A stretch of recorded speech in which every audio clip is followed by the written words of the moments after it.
بسم اللہ الرحمن الرحیم۔ فلائی نیوز کے تمام دیکھنے اور سننے والوں کو خوش آمدید۔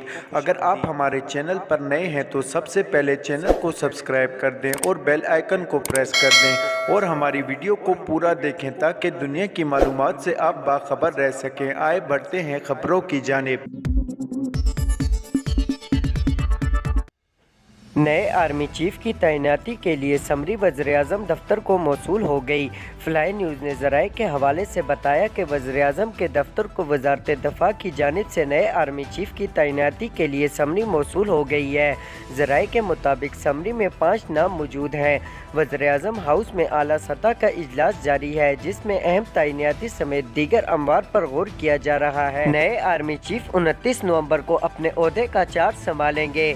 جنرل قمر جاوید باجوہ بطور آرمی چیف 6 سال فرائض انجام دینے کے بعد 29 نومبر کو ریٹائر ہوں گے۔ سینیاٹی لسٹ کے مطابق lieutenant general Asim Munir, lieutenant general Sahir Shamshad Mirza, lieutenant general Azhar Abbas, lieutenant general Nauman Mehmood اور لیفٹیننٹ جنرل فیاض حمید میں سے کوئی بھی آرمی چیف اور chairman joint chief of staff کا عہدہ سنبھال سکتے ہیں۔ وزیر خزانہ نے آرمی چیف کے اہل خانہ کی ٹیکس معلومات افشاں ہونے کا سخت نوٹس لیتے ہوئے تحقیقات کا حکم دے دیا۔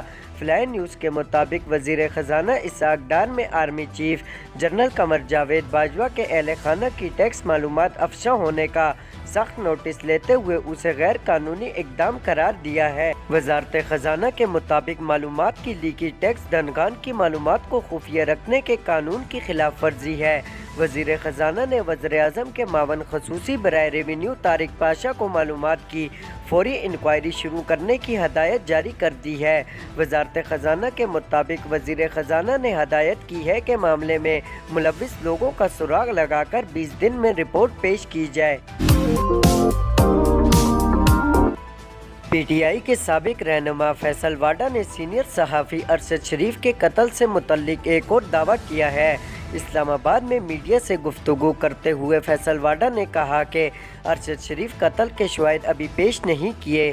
یہ تکلیف دہ معاملہ ہے، اس کیس میں گھٹیا قسم کا مذاق نہیں کرنا چاہیے۔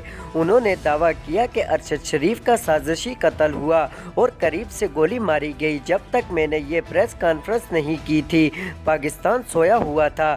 سابق وزیر کا کہنا تھا کہ ارشد شریف کا فون اور آئی پیڈ نہیں ملا۔ جو قتل میں ملوث ہیں وہ طاقتور اور سمجھدار ہیں۔ مجرمان کو پکڑنا چاہیے جو پاکستان سے بآسانی نکل جاتے ہیں۔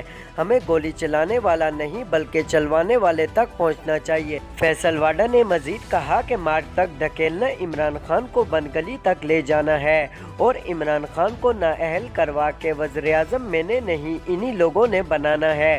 عمران خان پارٹی کے اندر سے صفائی کریں، وہ میرے لیڈر تھے، ان سے کوئی رابطہ نہیں ہوا، جب بلائیں گے جاؤں گا۔ توشاخانہ ریفرنس میں chairman Pakistan Tehreek Insaf P T I Imran Khan کے خلاف فوجداری کارروائی کا ریفرنس ٹرائل کورٹ کو موصول ہو گیا۔ عمران خان کو کل کے لیے نوٹس جاری کر دیا گیا ہے۔ ایڈیشنل سیشن جج ظفر اقبال سماعت کریں گے۔ خیال رہے کہ الیکشن کمیشن نے توشاخانہ ریفرنس ڈسٹرکٹ اینڈ سیشن جج کو بھجوایا ہے۔ ڈسٹرکٹ الیکشن کمشنر کا کہنا ہے کہ ٹرائل کورٹ عمران خان پر کرپٹ پریکٹس کا ٹرائل کرے۔ توشاخانہ ریفرنس الیکشن ایکٹ کے سیکشن 137، 170 اور 167 کے تحت بھجوایا گیا ہے۔ ریفرنس میں استدعا کی گئی ہے کہ عدالت شکایت کو منظور کر کے عمران خان کو سیکشن 167 اور 173 کے تحت سزا دے۔ ریفرنس میں 3 سال جیل اور جرمانے کی سزا سنائی جا سکتی ہے۔ سابق وزیر اعظم نواز شریف نے برطانوی ہوم آفس سے اپنی اپیل واپس لے لی۔ ذرائع کے مطابق نواز شریف کی اپیل ہوم آفس میں زیر التوا تھی۔ ابھی تک جج نے اپیل نہیں سنی تھی اور مختلف تاریخ دی جاتی رہی۔ برطانیہ چھوڑے بغیر قیام میں توسیع کی درخواست ہوم آفس نے مسترد کر دی تھی اور نواز شریف نے فیصلے کے خلاف برطانوی ہوم آفس میں اپیل دائر کر رکھی تھی۔ خیال رہے کہ گزشتہ دنوں لندن میں موجود پاکستان مسلم لیگ کے قائد اور سابق وزیر اعظم نواز شریف کو سفارتی پاسپورٹ جاری کیا گیا تھا۔